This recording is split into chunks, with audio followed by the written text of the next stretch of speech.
Welcome to today's episode of the Mentoring Minute podcast. Today we have our featured guest, Doug Tweddle with Foster Park Brokers.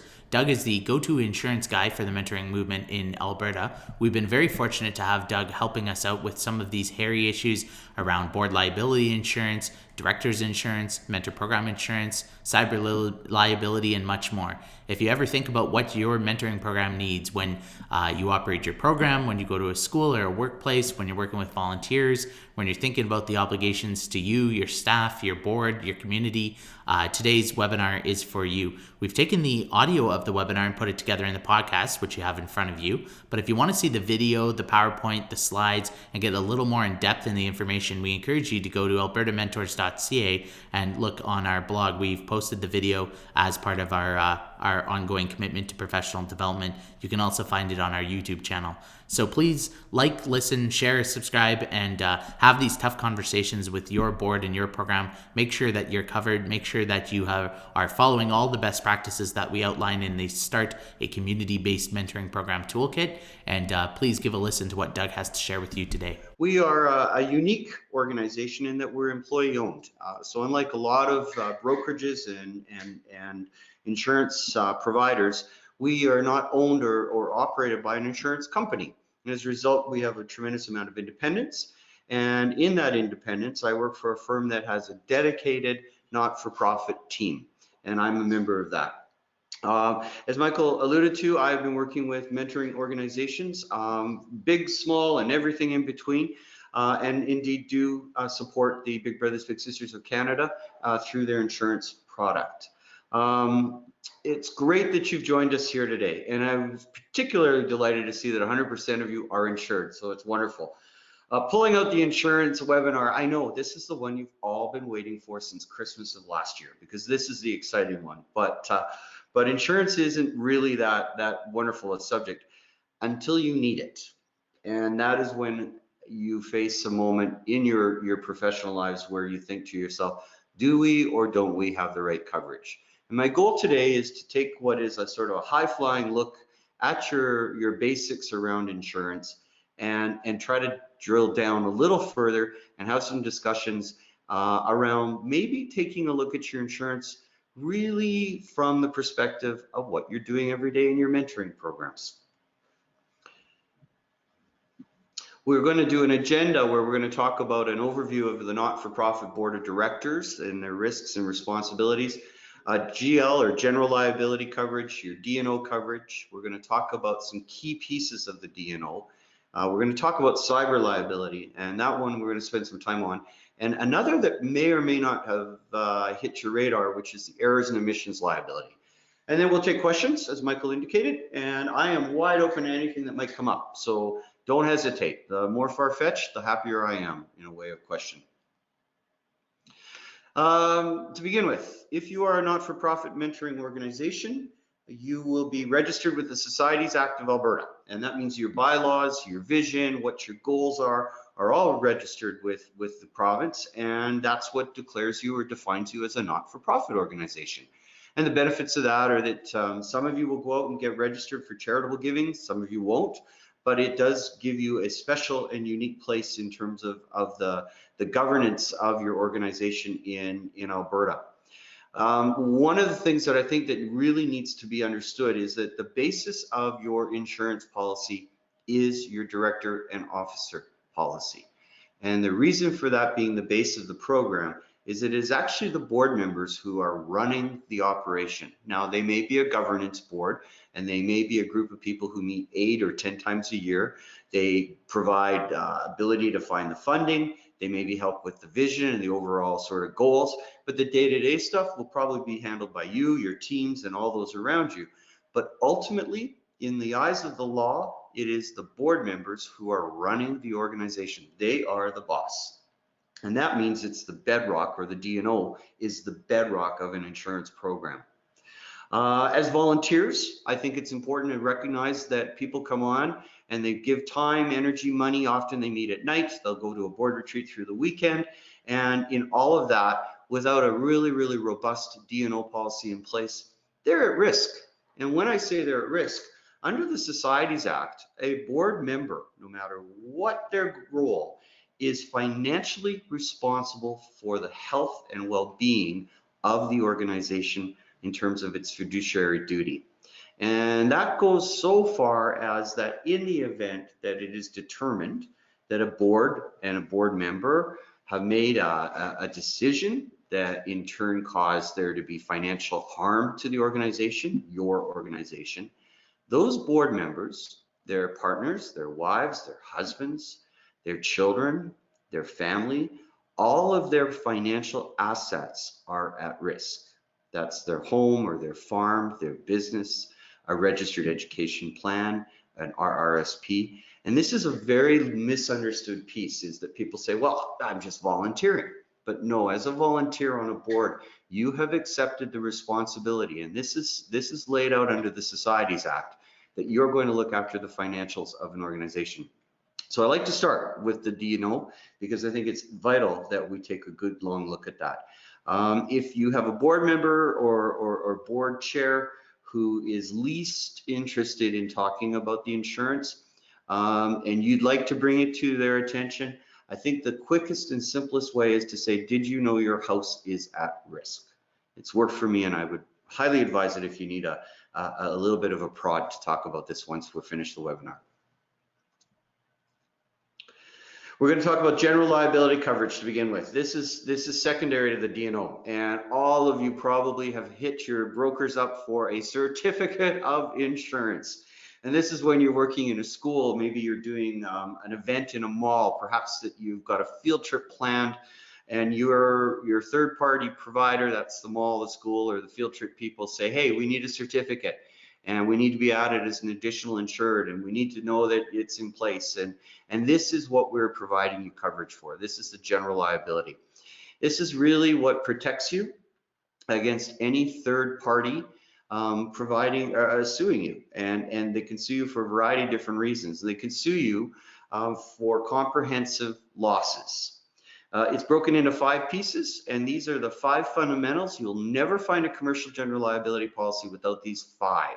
So you have bodily injury and property damage, you got personal advertising injury, you got medical payments, you got tenants' legal liability, and you have non-owned automobile liability. And that one we're going to touch on too. So what we'll do is we'll break this down into pieces. I'm going to share some thoughts around types of claims with an eye that maybe we can get some thoughts going about where you maybe think, hey, I got this, no problem, I got a CGL.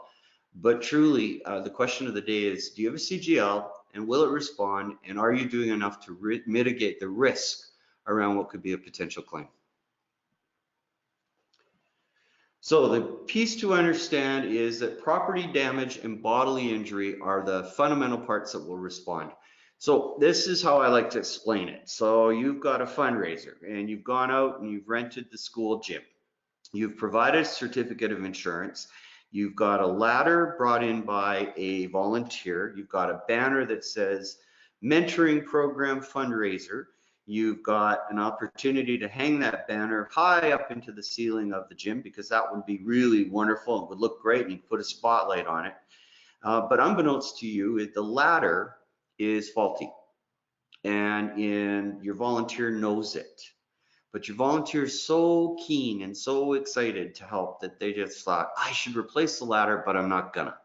So they put the ladder up, they have half the banner attached, they move the ladder across the gym, they're going to do the second half of it, and the ladder collapses. They grab the banner, they swing across the hall like Tarzan, the banner pulls down the ceiling of the gym, and they hit the janitorial staff that are helping to clean up behind you.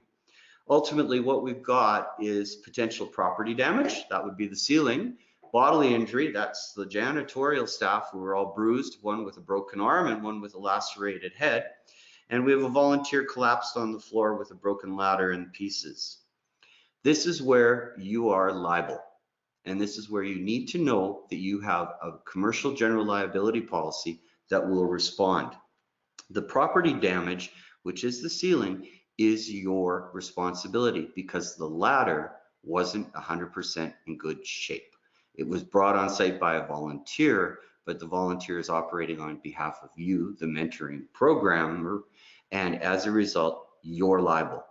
The bodily injury is the result of that person slamming into the janitorial staff. And that in turn is what will respond in commercial general liability. So one of the pieces is understanding that mitigating bodily injury or mitigating property damage has a lot to do with supervision. It's a simple thing. It's supervision. It's supervising who's coming, where are they, what are they doing, how are they doing it. And although you may think to yourself, well, we're just a small organization of perhaps half a dozen people, and we're doing our mentoring program in a safe school, and we've got this going on, and we've got that going on. The moment you assume the space, you take over the space, it's your operation. Therefore, it's your liability. So one of the pieces that we know happens is that the confidence with which you walk into schools and maybe municipality places and offices and stuff is that nobody actually takes a look around to see, is it safe? Have we got everything under control? Because I think that's not my responsibility, but ultimately it might be your responsibility. And that's a really important piece to understand with a CGL policy. The other part of it that is of interest, because you do a lot of work with webinars and you do things online, it's really important to understand personal and advertising injury. And they sound kind of like formally, but really what they are is personal has everything to do with your reputation, a person's character, their reputation, and maybe even their position in a community or a position in the society or a position on the board. And it gets to that kind of level or distinction when you're discussing personal liability. The advertising piece is where you infringe on somebody else's information. So you may say, Alberta Mentoring Partnership provided me with this insurance webinar, and it was the lousiest webinar I ever spent an hour of my life attending. And then you take it and you throw that webinar out onto your social media sites and say, do not go to AMP and do not listen to Doug because this webinar is crappy. And as a result, you have slandered Doug and you've slandered AMP. And believe me, Doug may come back at you through a lawyer. And that's why you have to need and make sure that you have advertising injury. I know those sound kind of a little bit out there, but believe me, I've seen it and they're not. It happens and it happens frequently. When people's feelings get hurt, they meant to do well, they maybe didn't achieve that goal, but they meant it, they will come back no matter whether you're a not-for-profit, small, mid, or large sized, they will come back. Other three pieces: medical payments, tenant's legal liability, and our non-owned automobile. So medical payments is what we kind of refer to as the cushion of the general liability policy. So let's shoot back to our gym. We've got the banner down, we've got the ceiling down, we have the janitorial staff harmed, we've got a volunteer harmed, and we recognize that we've got some ambulance costs and we need some physio, and we might need a chiropractor. We have to replace a pair of spectacles, of glasses. The medical payment side of a policy will pay those bits and pieces. Not the big cost of a liability claim, but they assist in those little expenses that arise during a claim. And most often, what will happen is that by doing that, a lot of those that have been hurt or harmed will come back and they'll say, you know what, you guys looked after me. I'm okay, I got new glasses, I kind of needed them anyway. My bruise is not that bad. You know what, I love this organization. You paid my ambulance bill, I'm okay. And it goes away. And it just solves itself. And people will sign off and you'll be done. And that is often used as a way to not circumvent, because that's not the right word. That's often used as a way to ease a claim. And very, very often, well-meaning and well-intentioned people will say, yep, I'm whole again, and I'm moving on. The next piece, got to talk about this because this is really, really vital. It's tenant's legal liability. And this is when you are being sued for the fact that you lease or rent a location. And my suspicion is a lot of you are in schools or maybe in buildings where someone has kindly offered you a mentoring space, maybe for, and I hope so, an affordable rent or in-kind donation. And as a result, you are using someone else's owned property. But that doesn't mean you do not have a liability exposure and a responsibility, because what it means is that you are responsible in the insurance world in the event that a claim occurs in that leased space that is your fault to replace the construction or repair of that leased space, even though your building owner has their own insurance. How it works is building owner's insurance comes in, they take a look at the loss, they say, okay, 40% of the building burned. They determined that it had to do with the lease space to your mentor program. It's determined that somebody lit a lavender candle while finishing their year end in order to relax. They succeeded in getting the QuickBooks to balance. They went home, they failed to blow the candle out, the candle caused a fire, and 40% of the building is damaged. Within that 40%, 10% of that is the leased area for the mentoring program.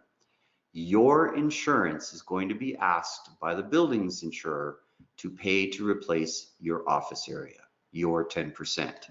So what is really vital is that you ask your landlords, those that you lease space from, what is the value of this building for replacement cost? And then you make certain that if you have 10%, you at least have that as a minimum under your tenant's legal liability.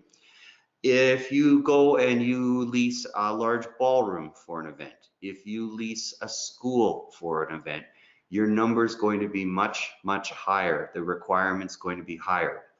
Hotels, schools, civic auditoriums, those kinds of things. We see often organizations where they may have like $250,000 worth of tenants' legal liability. But truthfully, if you had to rebuild the school gym, you're going to need a whole lot more money than that in your policy. So that's TLL, or tenants' legal liability. And finally, the last piece is your non-owned automobile. You do not have an automobile policy with this.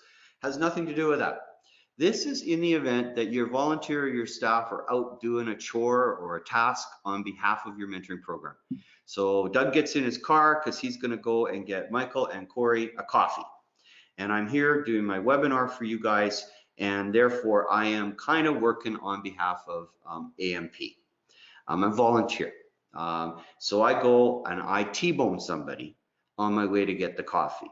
In the investigation of this accident, and it's not a good accident, it's determined that I am in fact doing a chore for AMP. I'm doing a task. Okay. So it's determined that I have $250,000 worth of third-party auto liability on my policy. It's the least amount you get to carry in Alberta, and lots of people are doing it. The economy being what it has been, lots of people drop their third-party liability below $2 million, many of them. And as a result, the claim, which was a bad one, I T-boned somebody, I caused somebody to be paralyzed. That claim is going to hit $6 million. That claim's going to hit $3 million. That claim's going to hit $1 million. Well, Doug's auto policy is going to respond first, and there's $250,000 there.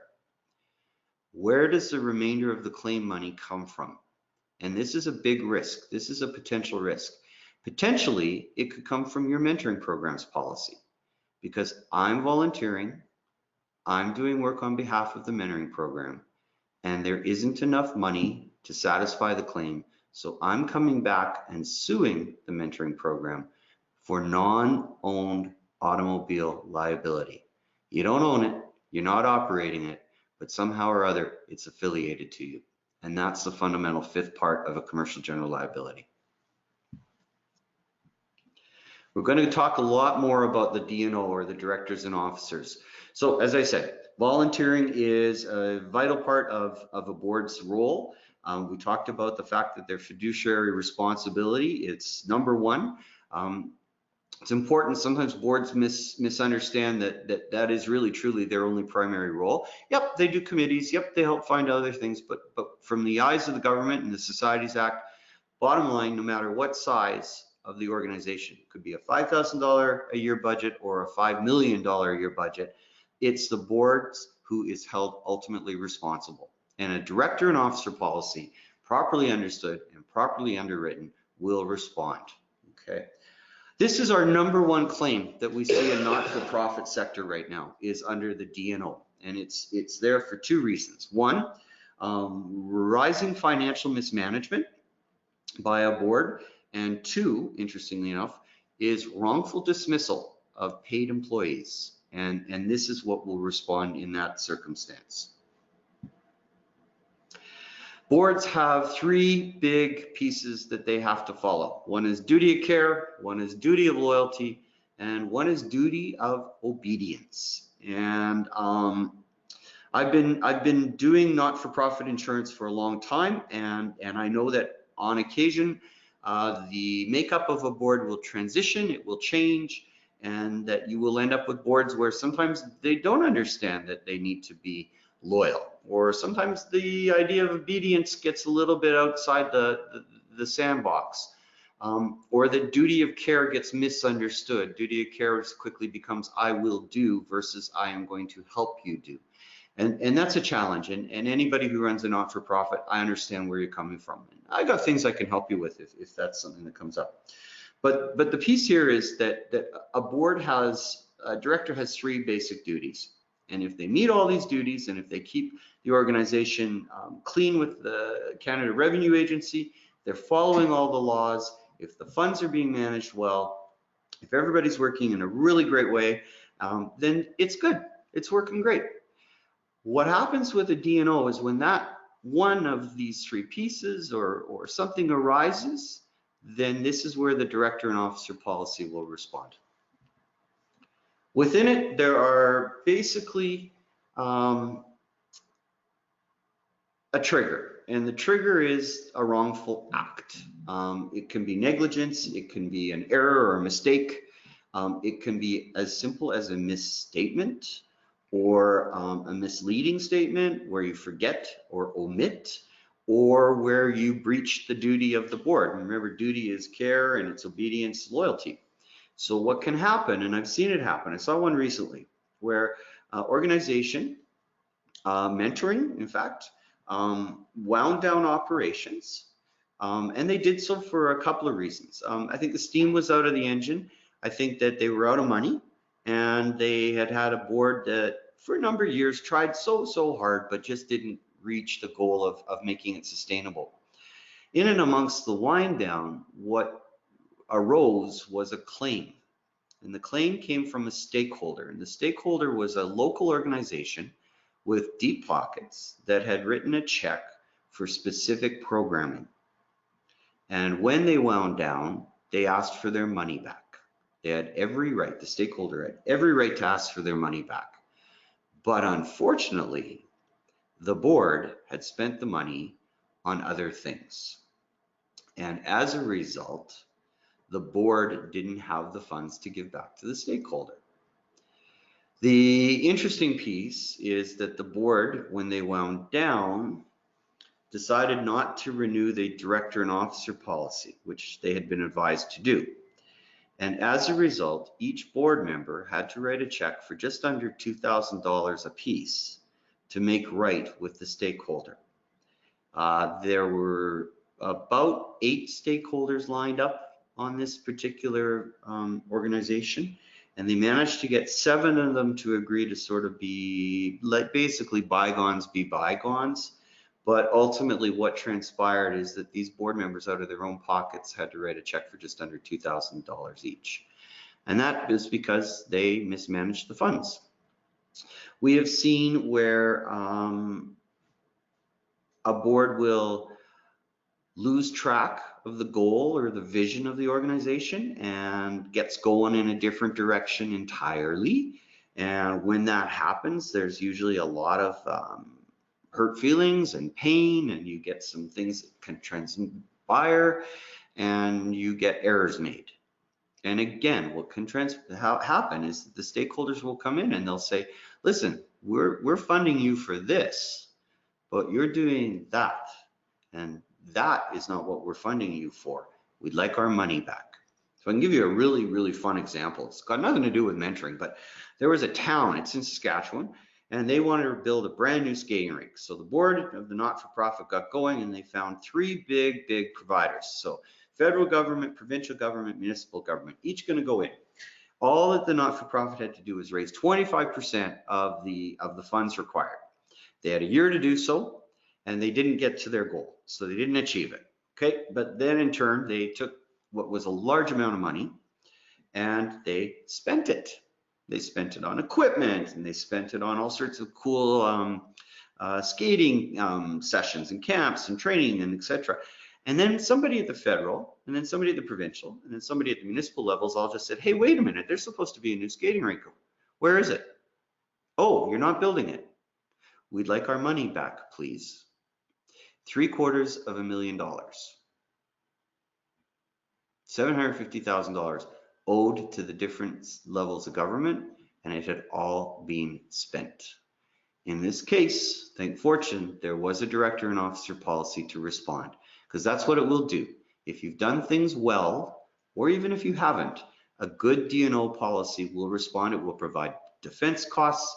It will provide support if there's been an allegation of wrongful doing or act, in this case, not building a skating rink, and it will look after things for your board, as long as they are following the bylaws or the constitution of the organization. So I'm going to touch on that real quickly.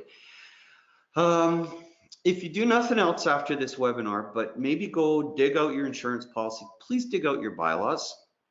I bet you may have trouble finding them actually, and that's not surprising. Happens a lot in my business. But I would recommend that you have a really good long look at your bylaws and send them to your board and say, hey, when's the last time we reviewed these? Do our bylaws still fit our operations? Do they still fit our goals and our vision? Because really, really often what we find is the bylaws were built 12 years ago. They were filed at the Societies Act, and believe me, they're filed there, and they lay out why you're a not-for-profit.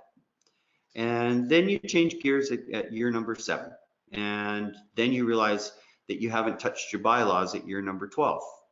Well, your bylaws have to keep up with what you're doing, and then they have to go to the Societies Act, and they need to be re-registered, and you need to keep those up to speed. And so it's really, really vital that you figure out where your bylaws are, and that annually you review them so that you have a really good feel for where you're going. Because without current bylaws matching your current director and officer policy, you may have an insurance policy that might not trigger. And then you're going to be like that mentoring board where you're going to have to write a check out of your own pocket. And nobody wants that to happen, because that's not a good place to be. There's 3 different sides to a board policy. Side A is your director and officer. This is specifically insures individual directors and board members on the policy. Your corporate reimbursement is when we're covering the organization as a whole, and it indemnifies the D&O or directors and officers against claims. And then you have entity coverage, and this is what responds to the entity. That's your actual organization. Okay. What's really important is that the #1 claim in Alberta in not-for-profit outside of theft claims is wrongful dismissal. And anytime someone claims that they've been wrongfully dismissed, it is the director and officer policy that responds. So we're going to circle back to the fact that everybody's working for the board.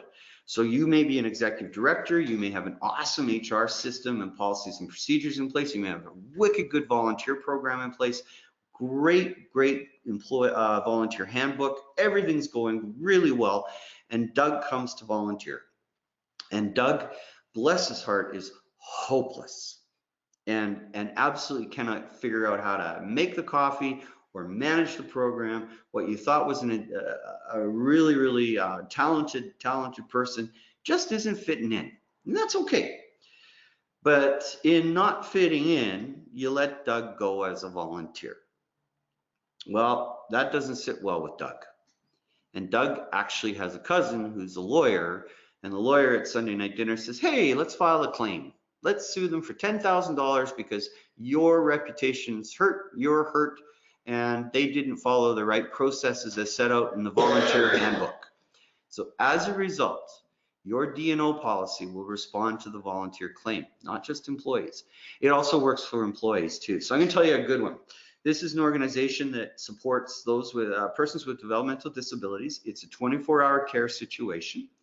and you've got a supervisor and you have a caregiver in a home for clients, and it's 11 p.m. and one of the clients is having a tough moment. And that tough moment escalates till all 4 clients are struggling to find their way back to bed and get peaceful. Supervisor's trying to manage it. Caregiver is on their phone. This is a true life one. Texting.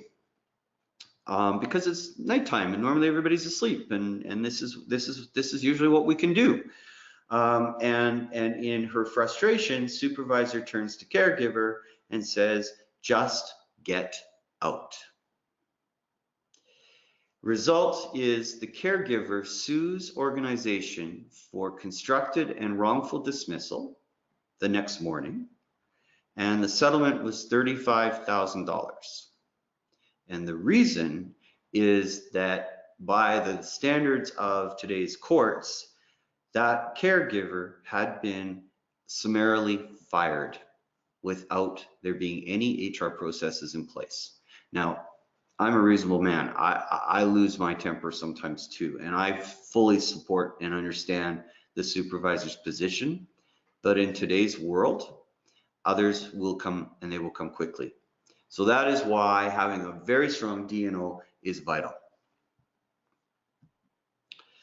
So just a few more examples. One of the ones that I do want to talk about is discrimination and membership complaints. So as a not-for-profit, one of the pieces that can transpire is that in the day-to-day energy of trying to get the mentoring to where it needs to get to, and let's be clear, that's got to happen. I know that by mentoring young men and boys, particularly right now, we're seeing huge changes for their futures, and same obviously with young women and girls. But one of the things is that in trying to do all of that, it's really vital that you keep up with things like your HR policies and your volunteer policies, and that you're making certain that you have up-to-date references to today's legislations, because somebody will one day, it's not a matter of when, it's a matter, or if, pardon me, it is a matter of when, somebody that you just don't want to bring on as a volunteer because they're not a fit, they're a Doug, is going to make a complaint, and they're going to complain that they've been discriminated against. And again, that's where the D&O will resolve itself, but it's something that I do caution you about.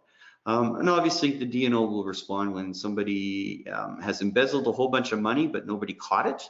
And we do see that, and believe me, we see that a lot. So obviously, I'm a big fan of the D&O policies. I think, as I said, the bedrock of a really secure program, and something that I'd go for.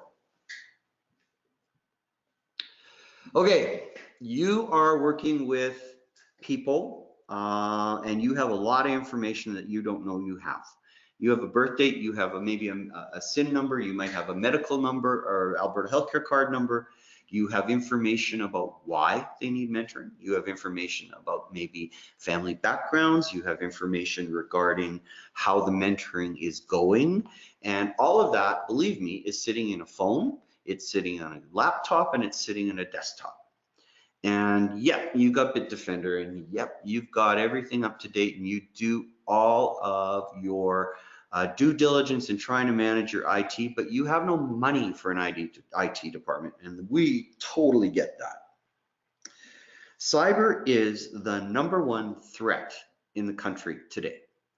About 2 weeks ago, they announced that 14 billion, that's with a B, dollars of Canadian business and not-for-profit money has been spent in the last 12 months managing IT and cyber claims and cyber liability. And it is something that I think absolutely you must have a look at and make certain you've got something on your policy, minimum something. But let's be clear, under Canada's anti-spam legislation, under PIPA, that's the Privacy Information Protection Act of Alberta, and as of November 1st, it's going to be PIPEDA, which is the federal standard. Alberta's been leading the pack on this for a long time. You are going to have to disclose any kind of leak, breach, or difficulty that has affected potentially the information that you have on your sites. And the average cost to manage each file is $190 a month. So to do the math, take your staff. You have staff information. You'll have a SIN number. You might have information regarding their banking if you're using an online banking system or payroll system, and you have a birthday. That's sufficient for a criminal to take the identity of your staff. So if you take, let's just round it up. Let's take it $200 a month. There's 3 of them, that's 6. That's $7,200 a year that your organization has to spend, legislatively has to spend over the next 12 months to manage any kind of breach that affects your system.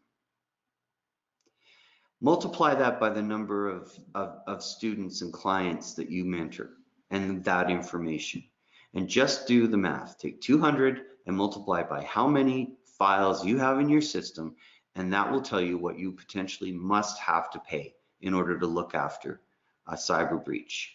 Doesn't even talk about hackers or ransom. So I can tell you about a mentoring organization here in Alberta, and they were gearing up for an event, and they were in their offices, and they are busy trying to print off all the documents that they've got on the desktop for the evening event. So these are the raffle tickets and bar tickets and all that other stuff. And somebody says, hey, well, where did that icon go? And somebody else says, hey, where does that icon go? And they're watching their system disappear in front of them. They had the wherewithal, and fortunately, were able to get their IT person in there right away, and he was able to stall it. But in the event, they lost about 1/3 of their data. And it was backed up, so great, it did come back, but they were breached. And some of that data was very, very, very sensitive. They had no coverage under a cyber liability policy to respond. So as a result, they had to pay out of pocket thousands and thousands of dollars. So I want you to go, and once you dust off the insurance policy, I want you to look at the cyber liability piece. If you're on a package, you may find that you've got some. It might read $25,000, or it might read $50,000 limit. Then go back and do your math, see if that's sufficient.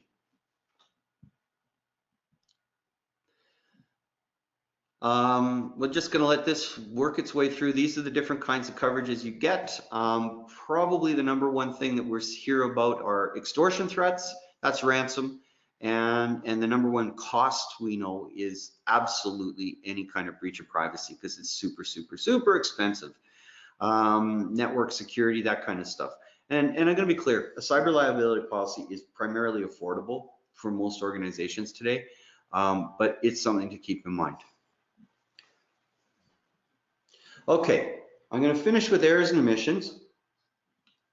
This may or may not be applicable to you, because what you want to do is know and figure out if you need it, and don't decide yourselves. I would recommend that you phone your broker, or you speak with me, and we chat about what you're doing and how you're doing it, and do you have the right coverage. Because here's the thing, as a mentoring organization, you are taking on the role as an expert.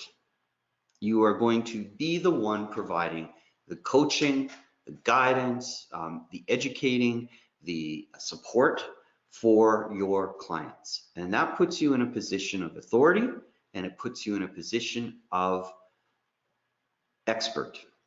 I sit here today as an insurance specialist and provider, and so I have the protection of errors and omissions liability, because I may omit something that I needed to tell you, or I may make an error, and therefore you may face financial harm.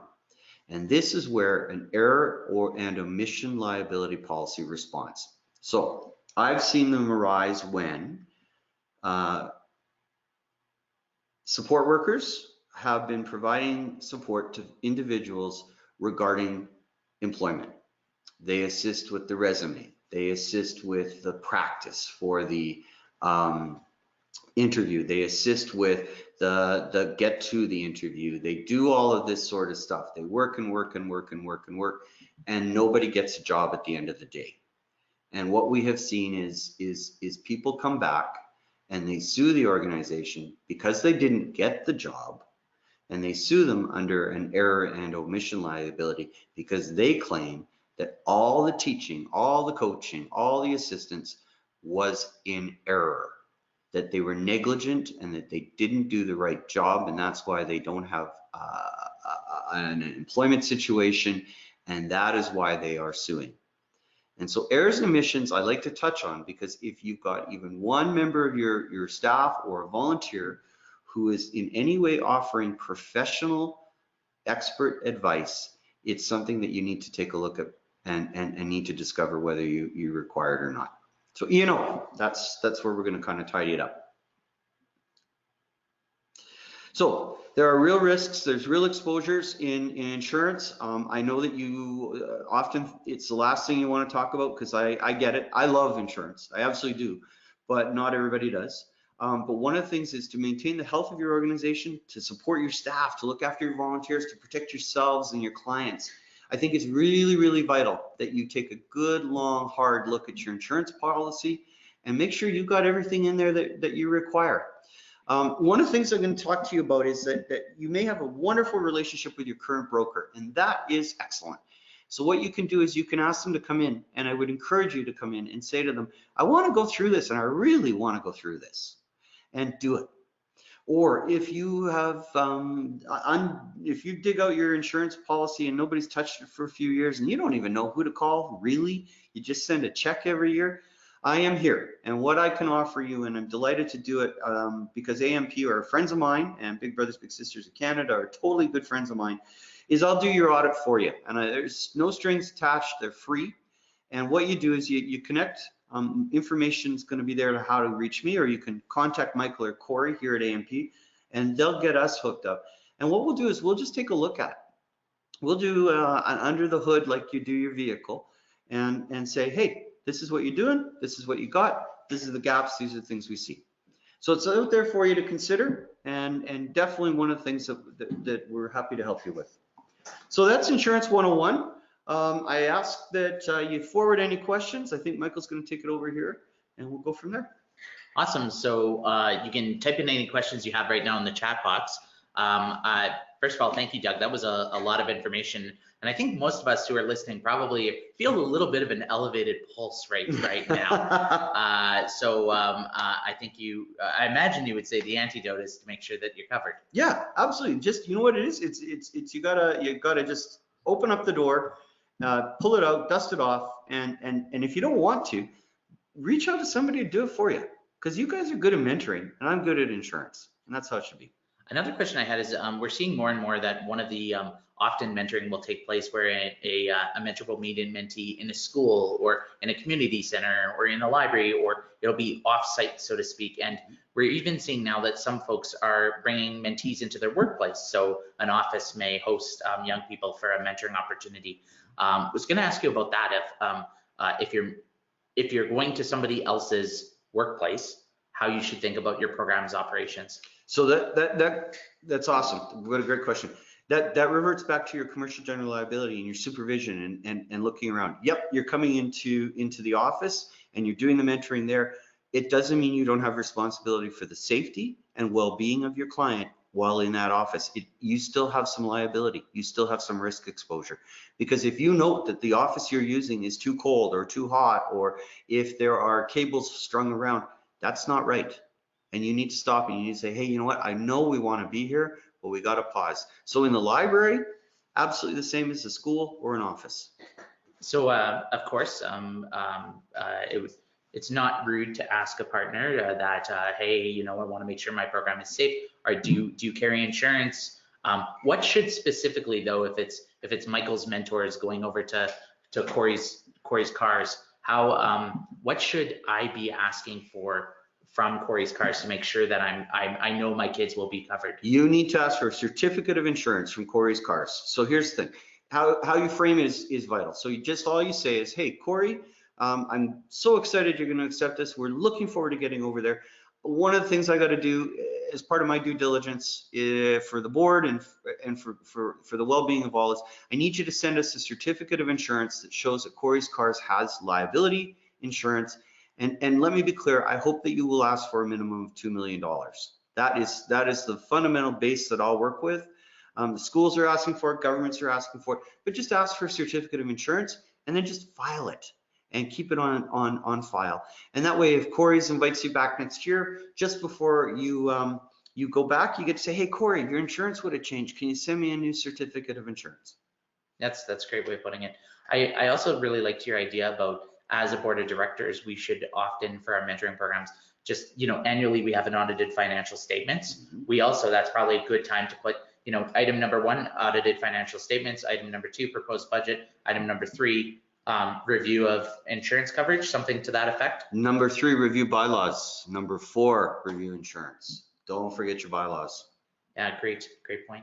So a question, when you're working with your clients, obviously maybe part of your job is obviously this insurance piece, but part of it is also ensuring good functioning of organizations. And what are some of your favorite professional development opportunities or learnings for board members or staff? Where do you recommend they go to sharpen the saw? All right, so a couple of places. Government of Alberta, they've got some whiz people out there who will come out and they will do a governance weekend with the board, and they will assist boards in sharpening their governance tools and understanding their role and responsibilities as a board member. And that is through the Ministry of Human Services. Fantastic. You will also find that you can go to Revenue Canada, and they've got some terrific stuff as well. Also though, we have a lot of stuff available through Foster Park that we're happy to share. No client, doesn't matter. Where we can send you some what we call risk insights that chat about things like, and they're general, and they're hopefully in human speak, where it talks about, talks about director and officer, talks about, working alone safety checklists, those kinds of things. So it's all those kinds of stuff. That's awesome. Well, we realize we're 5 minutes to the top of the hour and want to be respectful of Doug's time, but thank you very much for the presentation. It was excellent. And to those of you listening, one of the takeaways that I had from Doug is it's important to have insurance, it's important to have coverage, but it's also important to have really good and effective practices in your program. And one way, as the Alberta Mentoring Partnership, that we try and support you in that is through our community-based mentoring toolkit. So if you scroll down on this page, albertamentors.ca/start, you'll see that we have lots of information here about how to screen, how to match, how to make sure your mentors are trained, how to go through and make sure you have a budget, define your program, all that work that Doug talked about insurance and staffing and HR policies. It's interesting. I've seen a few mentoring organizations sink in the water, and the reason has been not because anything was actually wrong between the mentor and the mentee relationship, but because of organizational concerns with the board of directors, with the staff, etc. It was the HR pitfalls that ended up causing the program to be unsuccessful, not actually the mentors or the volunteers, etc. So we want to help you as much as possible. So if you tune into these resources, if you tune into our webinars, if you have other questions or comments, we want to help you with the nuts and bolts of your organization. It's never too late to tweak and refine and change. And whether you've been mentoring for 1 year or 100 years, we want to help you improve that. So thank you very much again, Doug. This information is fantastic. We'll be sending it out in the show notes to all of you. And we encourage you, if you get questions in future, to get in touch with Doug. His information will be provided in the notes. Thank you, and have a great Friday and a great weekend.